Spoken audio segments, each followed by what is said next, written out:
There is a kind of pain that no one warns you about. Not the pain of failure, not the pain of loss, but the pain of becoming. The pain that comes not from falling apart, but from putting yourself together into something new. Most people will never talk about this pain, because it doesn't look like suffering from the outside. It looks like progress. It looks like discipline.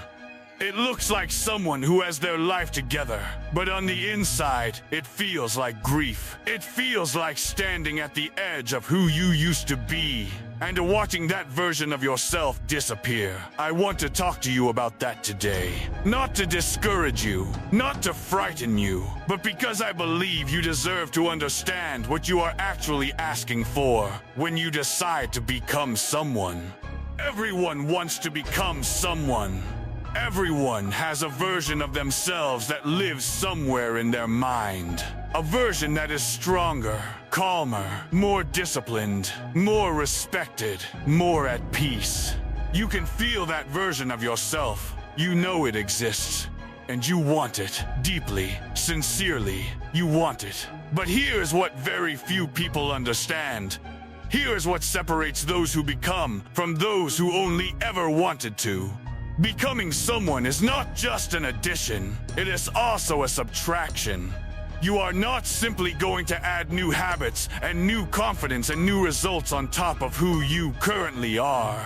You are going to have to remove things, old beliefs, old behaviors, old relationships, old versions of yourself that no longer belong in the life you are trying to build. And that removal, that letting go, that is where the real pain lives. Growth does not always feel like growth. Sometimes it feels like loss, and you have to be willing to grieve what you are leaving behind while still choosing to move forward. Think about comfort.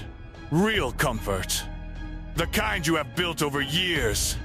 The familiar routines. The familiar excuses.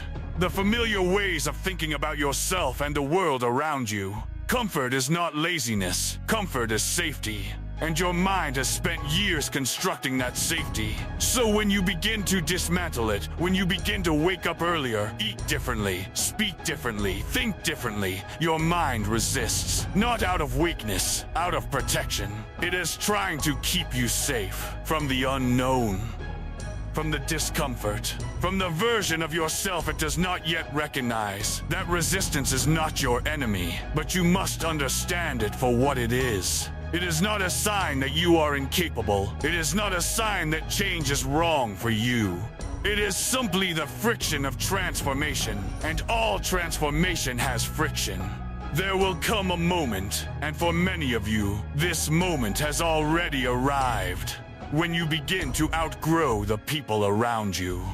And I want to speak carefully here, because this is one of the most painful parts of becoming someone, and it is rarely spoken about with the seriousness it deserves. Outgrowing people does not mean you are better than them. It does not mean you have become arrogant, or cold, or ungrateful. It means you are moving in a direction they are not moving, and the distance that creates is real. You will feel it at family gatherings. You will feel it in old friendships. You will sit in conversations that once felt easy and feel nothing. Not boredom, not superiority, just a quiet, aching awareness that you are no longer the same person who used to belong here. And the people who love you will not always understand what is happening. They will see the changes in you, and sometimes they will feel threatened by them. Not because they are bad people, but because your growth is an unspoken reminder of the choices they have not yet made.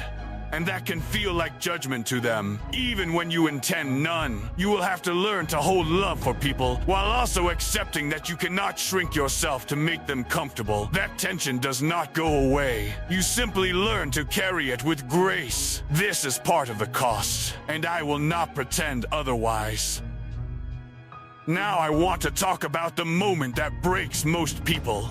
Because it is not the hard moments that break people, it is the in-between moments. The quiet mornings when you are doing the work and nothing seems to be changing. The weeks when your discipline is intact, your habits are solid, your effort is genuine, and you have nothing to show for it. Nothing visible, nothing that you can point to and say, look, it is working. That is the valley of transformation. And almost everyone who begins the journey of becoming someone quits in that valley. Not because they are weak, not because the goal was wrong, but because the discomfort of the valley feels indistinguishable from failure. They cannot tell the difference between being lost and being in the middle of becoming something new. I need you to hear this very clearly. Pain during transformation is not a signal to stop. It is a signal that something is changing. When you work a muscle you have never worked before, it burns. Not because the exercise is wrong, because the tissue is being broken down so it can grow back stronger. The burn is the process. The burn is the work itself. And growth in life operates the same way. The discomfort you feel when you hold yourself to a higher standard is growth. The discomfort you feel when you sit with your own silence instead of running to distraction is growth. The discomfort you feel when you choose long-term integrity over short-term relief is growth. All of it is growth. Even when it feels like nothing is happening. Even when it feels like you are losing. Let me now speak about discipline. Because discipline is one of those words that has been so overused, so dramatized, so turned into something loud and aggressive that many people have lost sight of what it actually is. Discipline is not a personality trait. It is not a gift that some people are born with. Discipline is a decision, made quietly, made repeatedly, made in moments when no one is watching. Made when you are tired, made when you are afraid, made when every comfortable part of you is asking you to stop. Discipline is choosing the person you are becoming over the person you are tempted to remain. That is it. That is the whole of it. And it is simple in theory, but it is one of the hardest things a human being can practice. Because the person you are tempted to remain feels familiar, feels safe, feels like home. And the person you are becoming feels uncertain, feels exposed,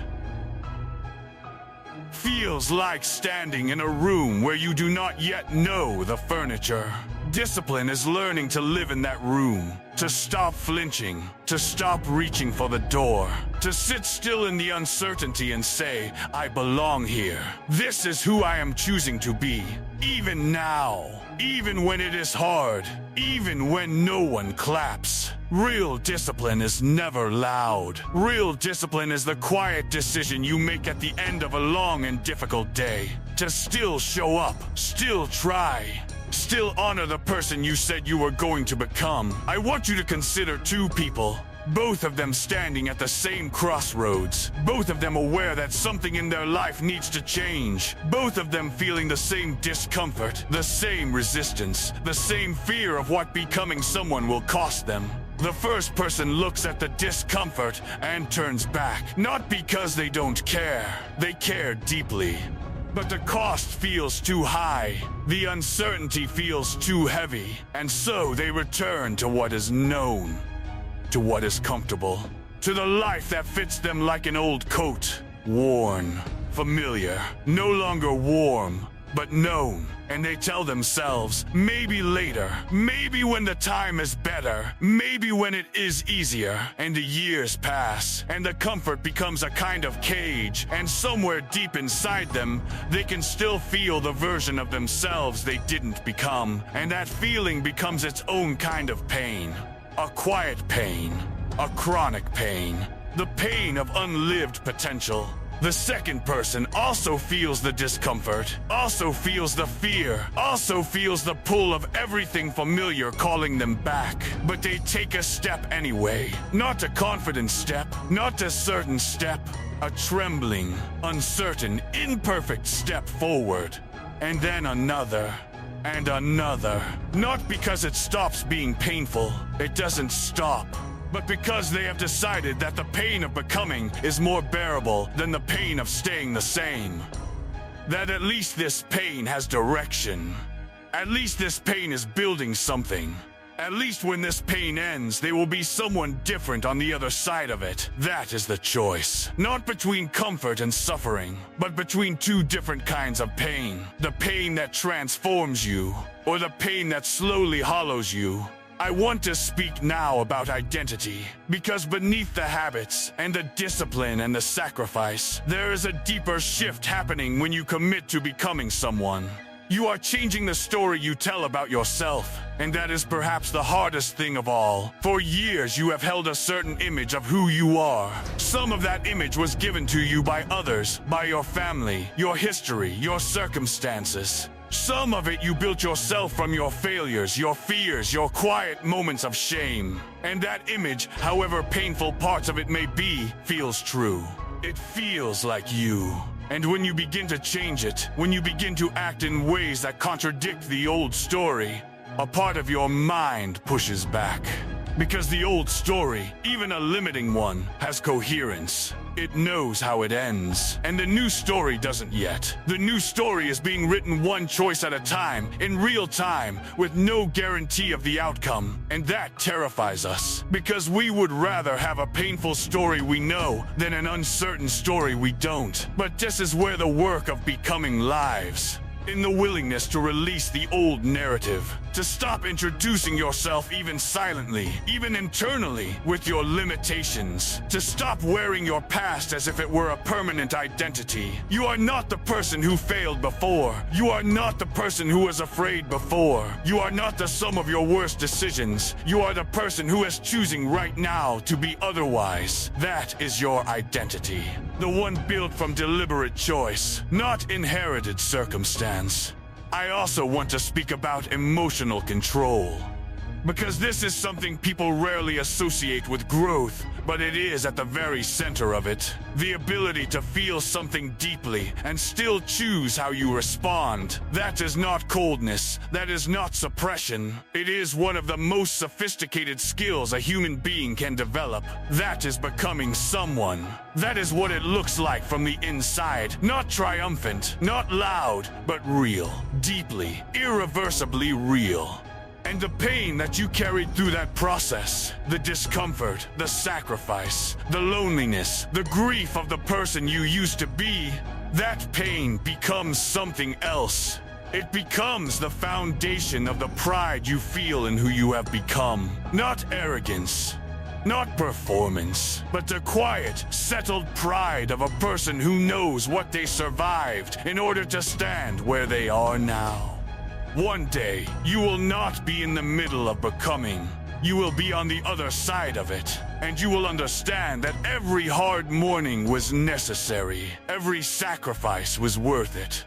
Every moment of pain had a purpose. And the person looking back will not regret any of it. That day is not today for most of you. But it is coming, if you stay, if you continue, if you refuse to let the cost of growth convince you to stop growing. Stay with it, please. Stay with the discomfort, stay with the discipline, stay with the version of yourself that is still being forged. Because what is being forged is remarkable, even if you cannot see it yet. Even if the only thing you can see right now is the pain of becoming. If this reached you, leave a comment below. Becoming someone.